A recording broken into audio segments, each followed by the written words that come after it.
Bismillahirrahmanirrahim. Assalamualaikum warahmatullahi wabarakatuh. Nama saya Hafiz Khairul Ikhlas dari kelas 2D Filsafat Pendidikan Islam Universitas Muhammadiyah Profesor Dr. Hamka. Kali ini saya akan mempresentasikan mengenai pendidik dan peserta didik dalam perspektif pendidikan Islam.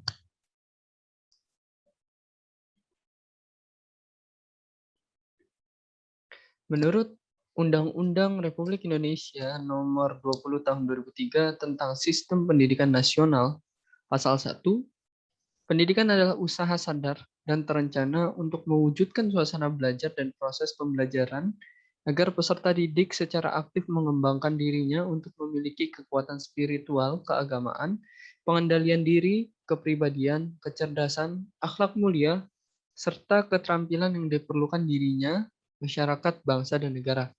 Dari pengertian di atas dapat disimpulkan bahwa pendidikan dapat berlangsung jika memenuhi unsur-unsur yang ada di dalamnya, salah satunya pendidik dan peserta didik. Dari apa yang sudah tertera di PowerPoint ini adalah bisa disimpulkan bahwa pendidikan adalah usaha sadar dan terencana guna menyiapkan peserta didik secara spiritual, emosional, intelektual untuk keperluan dirinya pribadi, masyarakat, bangsa, dan negara. Jadi selain kita mengajar, kita juga harus membuat atau mendidik anak murid dalam konteks ini untuk menjadi anak murid atau peserta didik yang kemudian dapat bermanfaat bagi dirinya sendiri minimal dan bagi bangsa dan negara pada umumnya. Sehingga akhlak baik tidak akan terlepas dari pendidikan. Dan itu juga merupakan tujuan utama dari pendidikan itu sendiri. Jika kita berbicara mengenai pendidikan, maka pastinya ada pendidik dan peserta didik. Lantas bagaimana dengan pendidik dalam perspektif Islam? Pendidik dalam perspektif Islam di sini memiliki beberapa istilah. Ada ustadz atau kemudian muallim, murabbi, mursyid, dan mudarris. Yang pertama ustadz. Ustadz adalah orang yang berkomitmen dengan profesionalitas yang mereka pada dirinya sikap dedikatif, komitmen terhadap mutu proses dan hasil kerja, serta sikap continuous improvement. Yang kedua adalah mu'allim. Mu'allim adalah orang yang menguasai ilmu dan mampu mengembangkan serta menjelaskan fungsinya dalam kehidupan, menjelaskan dimensi teoretis praktisnya, sekaligus melakukan transfer ilmu, pengetahuan, internalisasi, serta implementasi atau amaliyah. Lalu yang ketiga ada murabbi. Murabbi adalah orang yang mendidik dan menyiapkan peserta didik agar mampu berkreasi serta mampu mengatur dan memelihara hasil kreasinya untuk tidak menimbulkan malapetaka bagi dirinya, masyarakat, dan alam sekitarnya. Yang keempat ada mursyid, adalah orang yang mampu menjadi model atau sentral identifikasi diri atau menjadi pusat panutan, teladan, dan konsultan bagi peserta didik. Dan yang kelima adalah mudarris, yaitu orang yang mampu menyiapkan peserta didik untuk bertanggung jawab dalam membangun peradaban yang berkualitas di masa depan.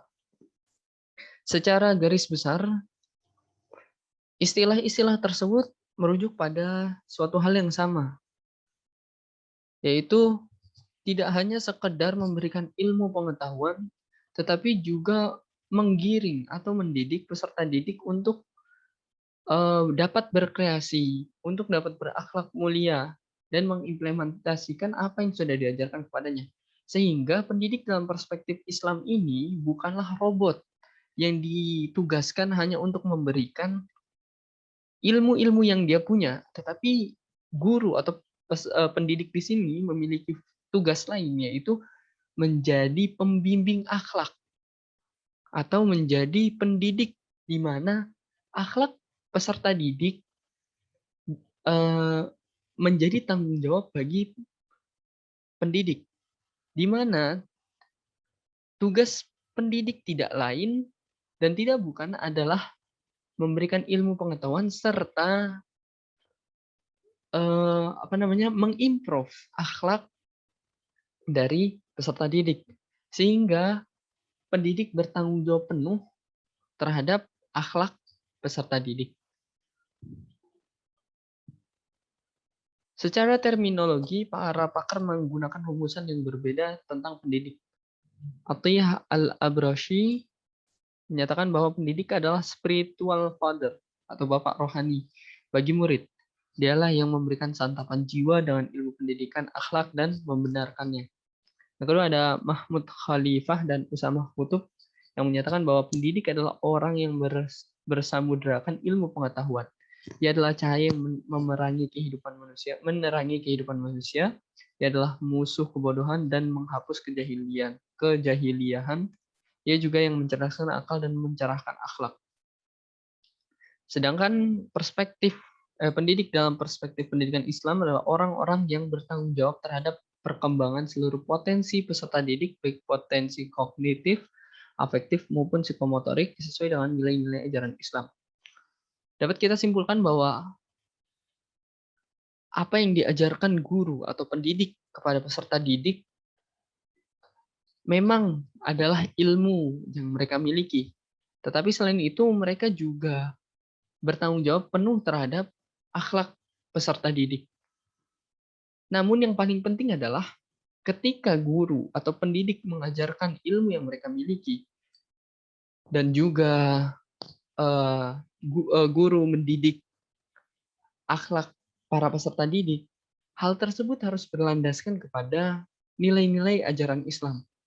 Harus sesuai dengan Al-Quran dan sesuai As-Sunnah, di mana pendidik tidak bisa serta-merta mengajarkan atau mendidik anak sesuai dengan apa yang dia kehendaki saja, tetapi harus sesuai dengan nilai-nilai ajaran Islam.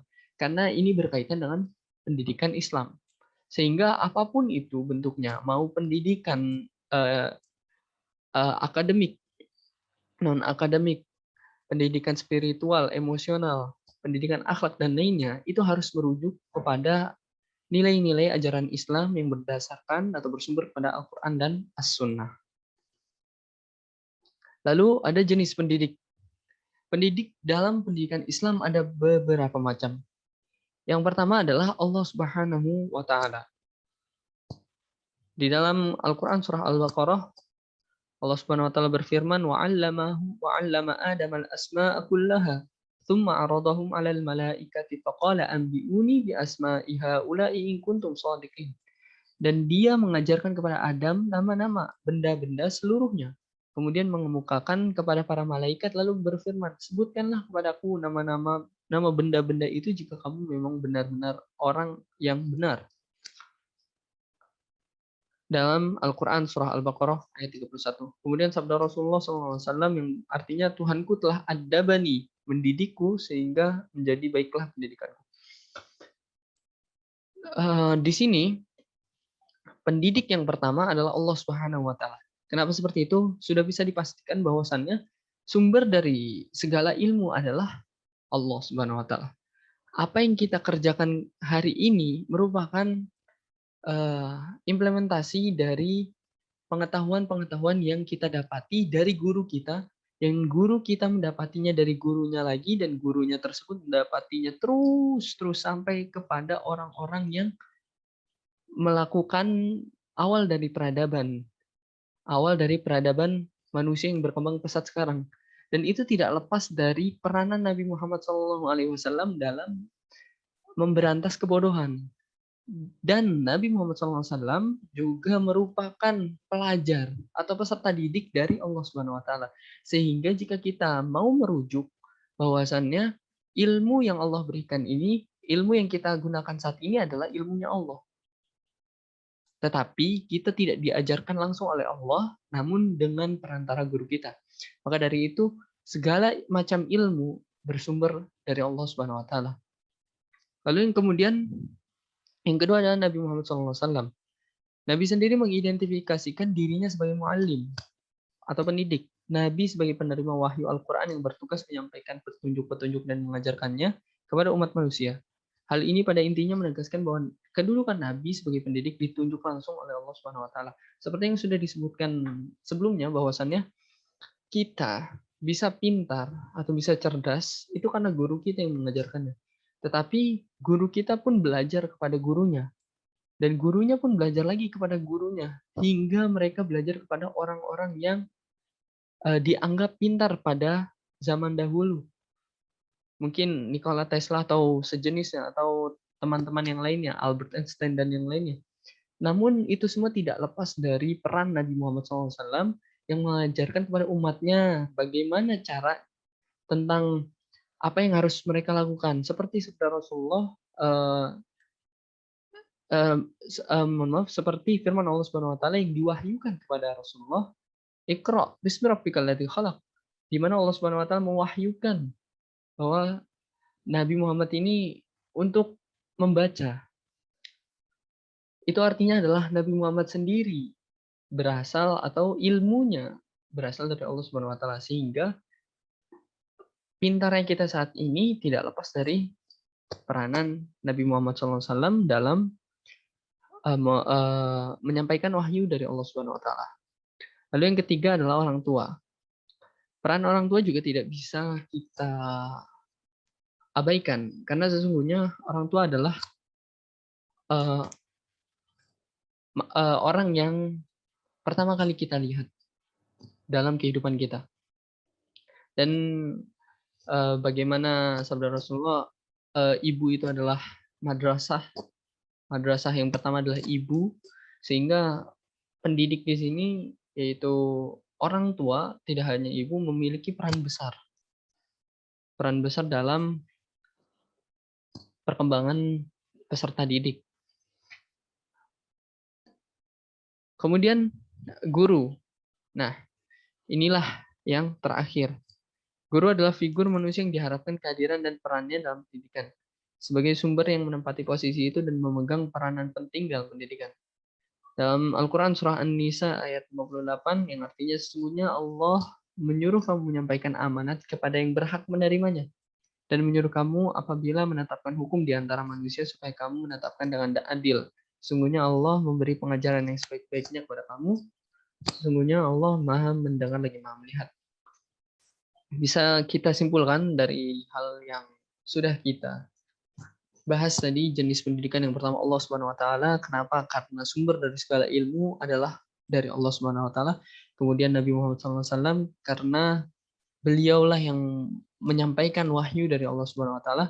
Kemudian orang tua, ini juga berkaitan dengan hadis Nabi yang menyatakan bahwa setiap manusia itu dilahirkan fitrah atau suci, tergantung kepada kedua orang tuanya, apakah dia akan menjadi Majusi, Yahudi, ataupun Nasrani. Maka orang tua juga memiliki peran dalam pendidikan anak. Dan yang keempat adalah guru. Gimana di sini adalah orang-orang yang berprofesi sebagai pemberi ilmu pengetahuan serta pendidik dalam perkembangan karakter peserta didik. Keutamaan pendidik. Dalam ajaran Islam, pendidik sangatlah dihargai kedudukannya. Hal ini dijelaskan oleh Allah Subhanahu Wa Taala dan Rasul-Nya yang berbunyi, firman Allah Subhanahu Wa Taala, wahai orang-orang yang beriman, apabila dikatakan kepadamu berlapang-lapanglah dalam majelis, maka lapangkanlah, niscaya Allah akan memberikan kelapangan untukmu. Dan apabila dikatakan berdirilah kamu, maka berdirilah, niscaya Allah akan meninggikan orang-orang yang beriman di antara kamu dan orang-orang yang diberi ilmu pengetahuan beberapa derajat, dan Allah Maha mengetahui apa yang kamu kerjakan. Pendidik dibandingkan dengan peserta didik, sudah bisa kita pastikan bahwa pendidik memiliki ilmu yang lebih banyak ataupun lebih tinggi di antara daripada peserta didik, sehingga kedudukan pendidik menjadi mulia sesuai dengan firman Allah ini. Maka dari itu, jika kita belajar, kita harus menghormati, mengutamakan, dan memuliakan pendidik kita. Entah itu guru, ataupun orang tua, ataupun teman dekat yang ilmunya lebih banyak. Lalu sabda Rasulullah SAW berbunyi, artinya sebaik-baik kamu adalah orang yang mempelajari Al-Quran dan mengajarkannya. Khairukum man ta'allama al-Qur'ana wa 'allamah. Firman Allah dan sabda Rasul tersebut menggambarkan tingginya kedudukan orang yang mempunyai ilmu pengetahuan. Hal ini beralasan bahwa dengan pengetahuan itu, ia dapat mengantarkan manusia untuk selalu berpikir dan menganalisa hakikat semua fenomena yang ada pada alam, sehingga mampu membawa manusia semakin dekat dengan Allah Subhanahu wa Ta'ala. Kemudian tugas pendidik. Yang pertama adalah menyempurnakan, membersihkan, mensucikan, serta membawa hati manusia untuk taqarrub kepada Allah Subhanahu wa Ta'ala.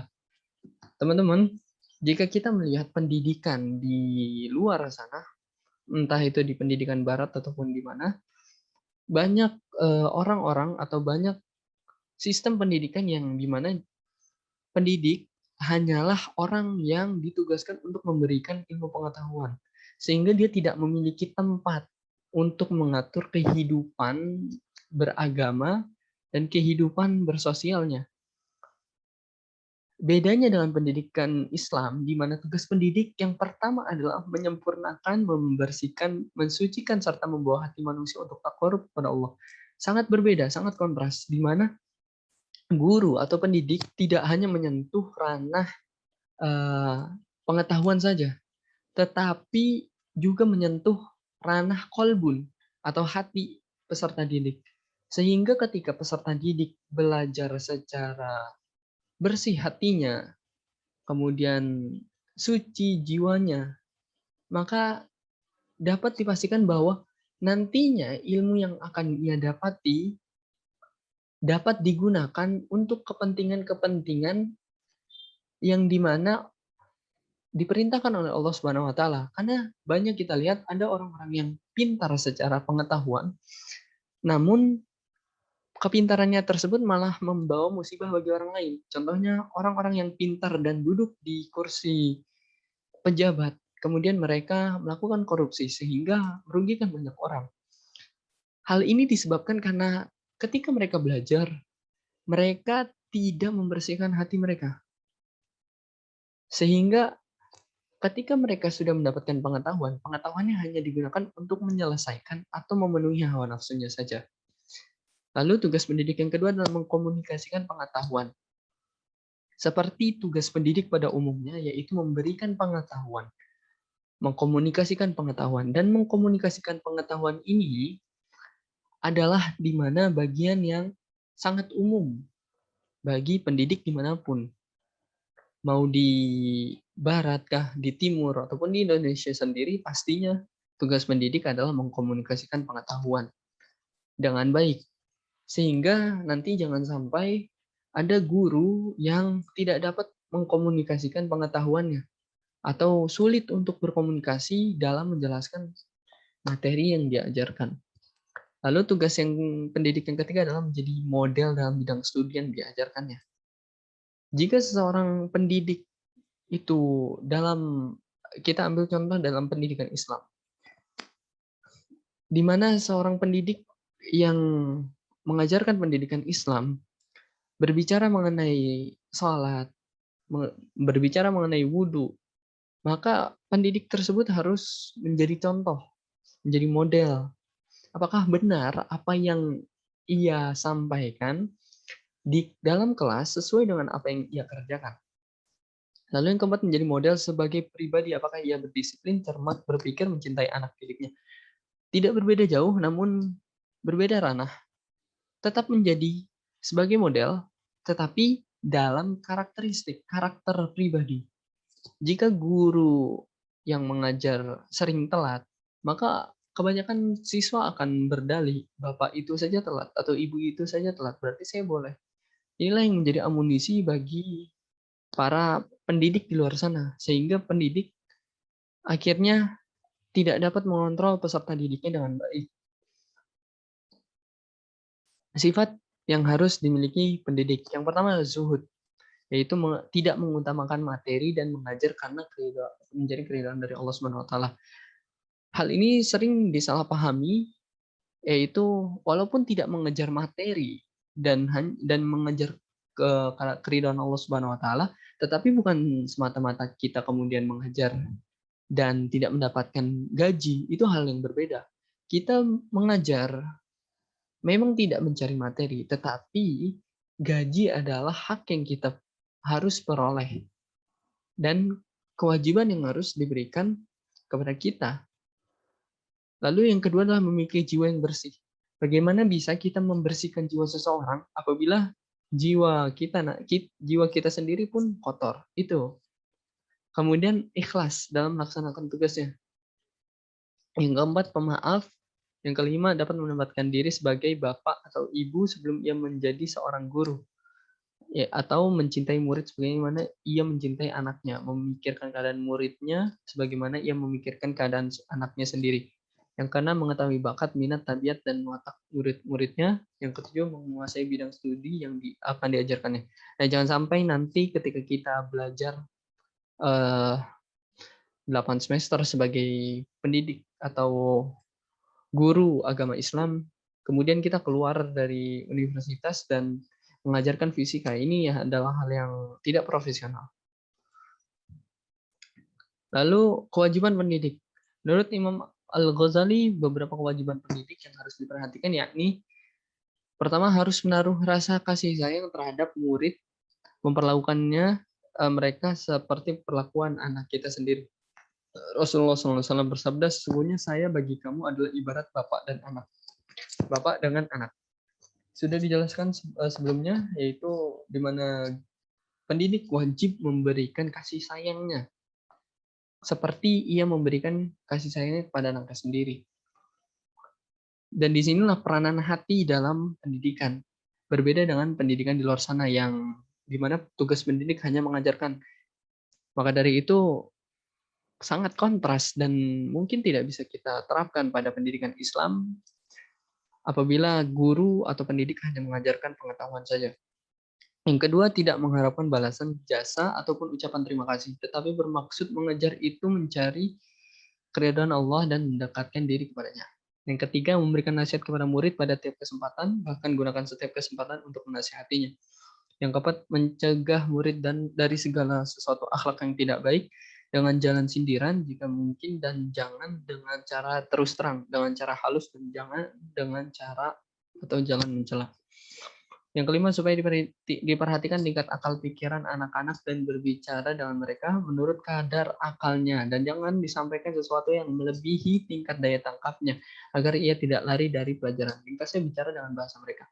Jika kita berbicara dengan anak kecil, maka jangan gunakan bahasa-bahasa ilmiah yang tidak mereka ketahui. Jangan gunakan bahasa-bahasa yang sulit untuk mereka pahami, seperti misalkan informasi aktual, informasi faktual, konkret, konsekuensi, dan lain sebagainya. Tapi gunakanlah bahasa-bahasa mereka. Kabar yang benar, kabar yang tepat, dan lain sebagainya. Sehingga murid dapat mengetahui dan tidak minder dengan apa yang kita ucapkan. Yang keenam, jangan timbulkan rasa benci pada diri murid mengenai suatu cabang ilmu tersebut, tetapi sebaiknya dibukakan jalan bagi mereka untuk belajar cabang ilmu tersebut.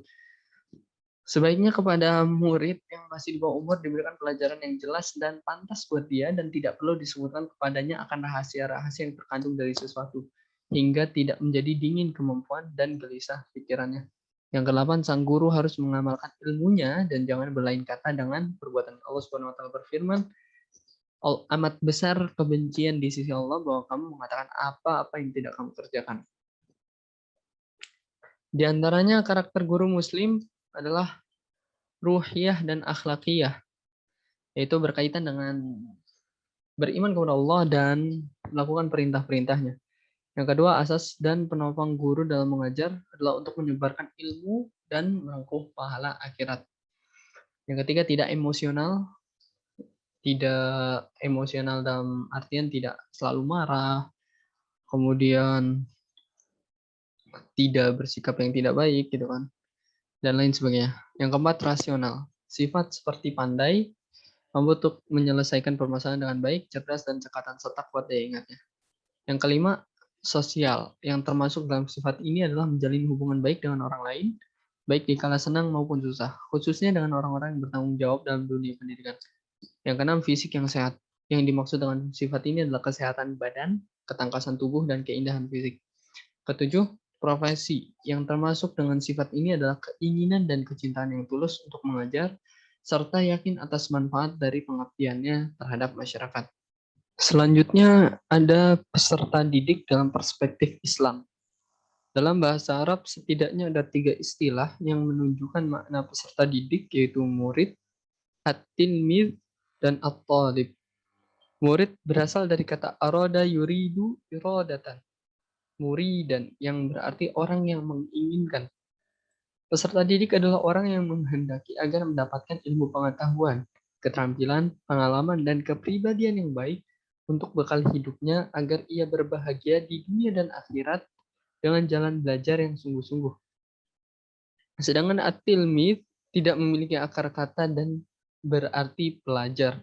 Kata ini digunakan untuk menunjuk kepada peserta didik yang belajar. Sementara at-talib berasal dari kata talaba, yatlubu talaban talibun, yang berarti orang yang mencari sesuatu. Hal ini menunjukkan bahwa peserta didik adalah orang yang mencari ilmu pengetahuan, pengalaman, dan keterampilan dan pembentukan kepribadiannya untuk bekal masa depannya agar ia mendapatkan kebahagiaan di dunia dan akhirat. Jika kita melihat dari 3 istilah tersebut, 2 di antaranya ada yang tidak berasal dari makna atau kata pelajar tersendiri.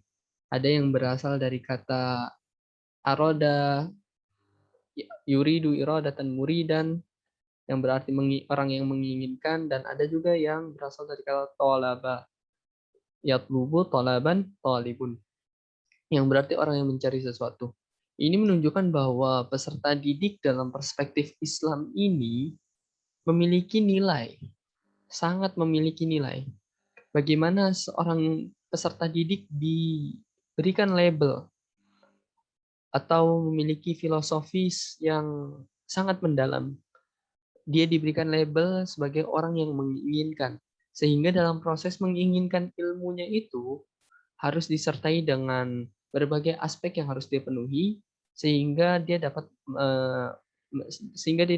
mendapatkan ilmu pengetahuan yang dia cari. Begitu pula dengan talaba, yatlubu talaban talibun, yang berarti orang yang mencari sesuatu.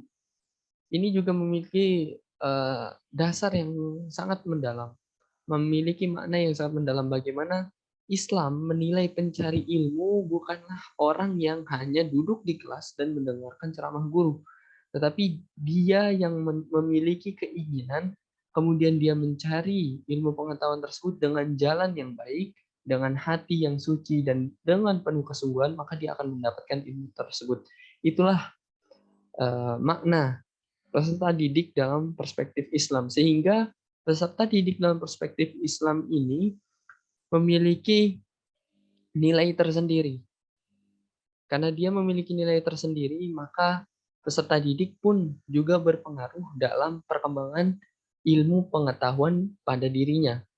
Bukan hanya karena gurunya, tetapi karena dirinya juga yang harus berperan. Kemudian karakteristik yang dimiliki peserta didik. Rashidin dan Nizar yang memberikan penjelasan bahwa peserta didik atau anak didik memiliki karakteristik antara lain, satu, peserta didik bukan merupakan miniatur orang dewasa, akan tetapi memiliki dunianya sendiri.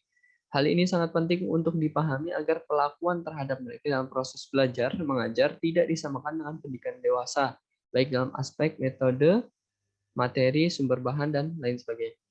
Ya, jika kita mau berpikir kembali bahwa kita terkadang melihat anak kecil yang bagaimana dia belum mengerti betul tentang ilmu yang diajarkan. Maka sebagai guru, sebagai pendidik, mereka harus diberikan, peserta didik harus diberikan penjelasan yang sesuai dengan dunianya. Ketika anak itu misalkan kita sebut saja dia suka dalam bermain sepak bola, maka cara kita memahami anak tersebut salah satu metodenya adalah dengan menyinggung sepak bola. Kira-kira seperti itu. Kemudian yang kedua, peserta didik adalah manusia yang memiliki diferensiasi, periodisasi, perkembangan, dan pertumbuhan. Pemahaman ini cukup perlu untuk diketahui agar aktivitas kependidikan Islam disesuaikan dengan tingkat pertumbuhan dan perkembangan yang pada umumnya dilalui oleh setiap peserta didik. Ketika kita pendidik berhadapan dengan peserta didik, yang di mana peserta didiknya adalah anak sekolah dasar, maka kita harus menanamkan kepada mereka pemahaman yang singkat dan sekiranya sangat mudah untuk menempel di hati mereka. Kita tidak perlu untuk memberikan mereka semacam, eee, apa namanya, soal-soal atau pemahaman-pemahaman yang terlalu intelektual. Seperti contoh ketika pendidik mengajarkan kepada peserta didik, anak sekolah dasar, maka yang diajarkan adalah pemahaman, eee, penghafalan. Kemudian ketika dia beranjak SMP, peserta didik kemudian mulai diajak untuk berpikir mengenai apa yang telah dia pelajari pada masa sekolah dasarnya. Kemudian di masa dia SMA, kemudian diajak lagi dia berpikir untuk memahami fenomena di sekitarnya, yang kemudian juga berlandaskan kepada apa yang telah ia pelajari di SMP dan SD. Sehingga anak murid atau peserta didik dapat memahaminya secara menyeluruh. Jangan sampai nanti ketika kita mengajar kepada anak sekolah dasar, kita malah memberikan mereka pemahaman dan kemudian analisis terhadap fenomena yang ada di sekitar kita, evaluasi dan lain sebagainya. Itu sangat tidak masuk akal dan sangat tidak bijak. Yang ketiga adalah peserta didik adalah manusia yang memiliki aspek-aspek ketuhanan, baik yang menyangkut kebutuhan jasmani maupun rohani yang harus dipenuhi. Yang keempat, peserta didik adalah makhluk Tuhan yang memiliki perbedaan individual, baik yang disebabkan oleh faktor pembawaan maupun lingkungan di mana ia berada. 5. Peserta didik masih menyempurnakan aspek tertentu dan dari kedewasaannya sehingga masih menjadi tanggung jawab pendidik. 6. Peserta didik memiliki sifat-sifat dasar manusia yang sedang berkembang secara terpadu, yaitu kebutuhan jasmani, fisik, dan rohani non-fisiknya.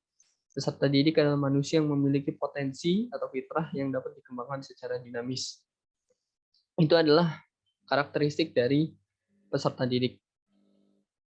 Selanjutnya, akhlak dan kewajiban peserta didik. Asma Hasan Fahmi menyebutkan 4 akhlak yang harus dimiliki anak didik, yaitu pertama, seorang anak didik harus membersihkan hatinya dari kotoran dan penyakit jiwa sebelum ia menuntut ilmu. Karena belajar adalah merupakan ibadah yang tidak sah dilakukan kecuali dengan hati yang bersih. Sehingga jika kita kemudian berpikir bahwa pendidikan hanya sekedar menyampaikan informasi, ya seperti yang sudah kita sampaikan sebelumnya, bahwa nantinya peserta didik pun tidak memiliki akhlak yang baik, dan ketika dia tidak memiliki akhlak yang baik, ilmu pengetahuan tersebut dapat dijadikan sumber dari senjata atau sumber dari kejahatannya itu sendiri. Maka dalam proses belajar dan mengajar, anak didik sebagai orang yang arada, sebagai orang yang menginginkan, dan sebagai seorang yang talaba, seorang yang mencari sesuatu, maka dia harus membersihkan hatinya. Sehingga ketika dia mendapatkan apa yang dia cari, yaitu ilmu pengetahuan tersebut berkah dan tidak membahayakan atau tidak disalahgunakan di masa depannya. Kemudian yang kedua, seorang anak didik harus mempunyai tujuan menuntut ilmu dalam rangka menghiasi jiwa dengan sifat keimanan, mendekatkan diri kepada Tuhan dan bukan mencari kemegahan dan kedudukan. Anak didik harus diberikan pemahaman bahwa tujuan kita menuntut ilmu ini adalah untuk mencari ridho Allah Subhanahu wa taala. Itu juga merupakan bagian dari kewajiban guru dalam menyampaikan tujuan pendidikan. Tapi terlepas dari itu, siswa juga atau peserta didik juga harus menyadari bahwa tujuannya belajar, tujuannya mencari ilmu pengetahuan itu sebagai bentuk keimanan dan ketakwaan kepada Allah Subhanahu wa taala. Sehingga ketika ia menyadari tujuannya, ia kemudian akan bersungguh-sungguh pada tujuannya, ia akan bersungguh-sungguh dalam menyelesaikan apa yang menjadi kewajibannya, dan ia akan bersungguh-sungguh untuk menyebarkan atau mengaplikasikan ilmu yang sudah dia peroleh. Yang ketiga, seorang pelajar harus tabah dalam memperoleh ilmu pengetahuan dan bersedia pergi merantau. Selanjutnya, apabila ia menghendaki pergi jauh untuk memperoleh seorang guru, maka ia tidak boleh ragu-ragu untuk itu. Yang keempat, seorang anak murid wajib menghormati guru dan senantiasa memperoleh kerelaan dari guru dengan mempergunakan bermacam-macam cara.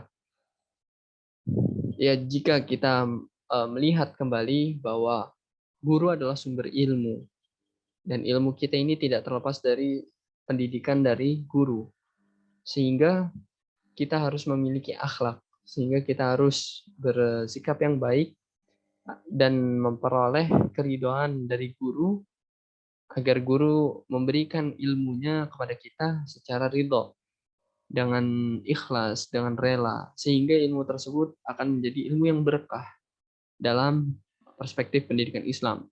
Seandainya kita berbicara pada perspektif pendidikan Barat ataupun yang lainnya, maka hal ini tidak akan relevan. Hormat kepada guru tidak akan relevan, karena yang dibutuhkan oleh peserta didik hanyalah ilmu atau informasinya mengenai bagaimana kita berperilaku kepada guru. Itu mah hanya sekadar tambahan saja, bahkan tidak wajib kita hormat kepada guru. Yang penting guru tersebut memenuhi kewajibannya, yaitu menyampaikan informasi. Kemudian peserta didik memperolehnya, dan hanya sebatas itu. Sehingga banyak jika kita lihat orang-orang di luar sana yang sudah belajar, katanya sudah belajar, tetapi akhlaknya atau sikap dan karakteristiknya tidak baik. Sering melakukan suatu hal yang jahat, kemudian terjebak dalam kesesatan seperti perzinahan, narkoba, dan kejahatan-kejahatan lainnya. Maka dari itu, dalam pendidikan Islam, yang diutamakan adalah kesucian, yaitu poin yang pertama tadi, peserta didik harus membersihkan hatinya, agar ketika ia memperoleh ilmu pengetahuannya tidak bercampur baur dengan kemaksiatan. Sifat-sifat ideal peserta didik. Imam Al-Ghazali seperti yang dikutip oleh Samsul Nizar menyatakan bahwa sifat-sifat ideal yang mesti dimiliki oleh setiap peserta didik paling tidak meliputi sebagai berikut. Satu, belajar dengan niat ibadah dalam rangka taqarrub kepada Allah. Sehingga dalam kehidupan sehari-hari peserta didik dituntut untuk menyucikan jiwanya dari akhlak yang rendah dan watak yang tercela dan mengisi dengan akhlak yang terpuji. Kemudian mengurangi kecenderungan pada kehidupan duniawi dibanding ukhrawi atau sebaliknya. Sifat yang ideal adalah menjadikan kedua dimensi kehidupan, yaitu dunia akhirat, sebagai alat yang integral untuk melaksanakan amanahnya baik secara vertikal maupun horizontal. Yang ketiga, bersikap tawadu atau rendah hati. Yang keempat, menjaga pikiran dari berbagai pertentangan yang timbul dari berbagai aliran. Dengan pendekatan ini, peserta didik akan melihat berbagai pertentangan dan perbedaan pendapat sebagai sebuah dinamika yang bermanfaat untuk menumbuhkan wacana intelektual, bukan sarana saling menuding dan menganggap diri paling benar. 5. Mempelajari ilmu-ilmu yang terpuji, baik ilmu umum maupun agama. Yang keenam, belajar secara bertahap atau berjenjang dengan memulai pelajaran yang mudah, konkret, menuju pelajaran yang sulit atau abstrak, atau dari ilmu yang fardu ain menuju ilmu yang fardu kifayah. Yang ketujuh, mempelajari ilmu sampai tuntas untuk kemudian beralih pada ilmu yang lainnya. Dengan cara ini, peserta didik akan memiliki spesifikasi ilmu pengetahuan secara mendalam. Demikian yang ke-8 adalah mengenal nilai-nilai ilmiah atas ilmu pengetahuan yang dipelajari, sehingga ia mendapatkan objektivitas dalam memandang suatu masalah. Yang ke-9, memprioritaskan ilmu diniyah yang terkait dengan kewajiban sebagai makhluk Allah Subhanahu wa taala sebelum memasuki ilmu dunia. Hal ini penting untuk dibahas bahwa kebanyakan dari peserta didik ataupun wali peserta didik terkadang memandang bahwa yang terpenting adalah ilmu diniyah. Itu adalah suatu hal yang benar, tetapi bukan berarti kita tidak boleh mempelajari ilmu duniawi, karena kita tinggal di dunia ini. Kita tinggal di buminya Allah, yang dimana bumi ini atau dunia ini merupakan sarana kita dalam mencari keridhaan Allah Subhanahu wa taala. Jika kita tidak berkembang secara berkembang melalui intelektual pemahaman duniawi kita juga, maka kita akan tertinggal dan terbelakang. Sehingga kerjaan kita hanya akan terjadi mengaji, mengaji, dan mengaji saja. Hal itu bagus, tetapi hal tersebut juga harus disesuaikan dengan zaman. Bukan berarti kemudian ilmu agama tidak penting, tetapi ilmu agama adalah ilmu yang penting. Tetapi yang lebih penting lagi adalah bagaimana cara menerapkan ilmu dini ya, yaitu ilmu agama di dalam kehidupan sehari-hari. Jika pekerjaan kita adalah sebagai thalib atau sebagai pelajar, maka kita pelajari Al-Quran, kita pelajari agama, lalu kemudian agama tersebut dimasukkan ke dalam profesi kita saat itu. Sehingga kita menjadi pelajar, thalib, tilmid, ataupun murid yang bertakwa dan beriman kepada Allah Subhanahu wa taala. Begitu pula dengan profesi lainnya.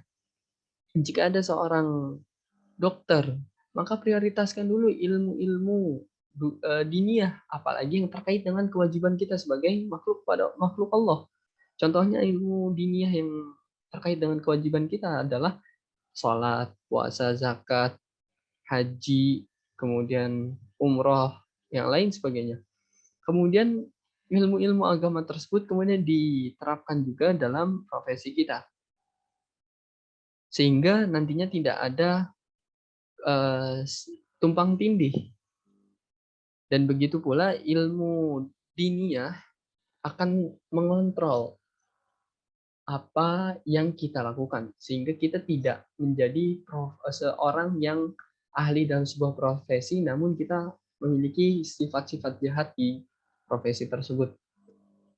Yang ke-10, mengenal nilai-nilai pragmatis bagi suatu ilmu pengetahuan, yaitu ilmu yang bermanfaat yang dapat membahagiakan, mensejahterakan, serta memberi keselamatan hidup di dunia dan akhirat. Peserta didik yang ke-11, peserta didik harus tunduk pada nasihat pendidik sebagaimana tunduknya orang sakit terhadap dokter. Demikian presentasi yang singkat ini. Semoga dapat bermanfaat bagi para pendengar semua. Kurang lebihnya mohon dimaafkan. Wassalamualaikum warahmatullahi wabarakatuh.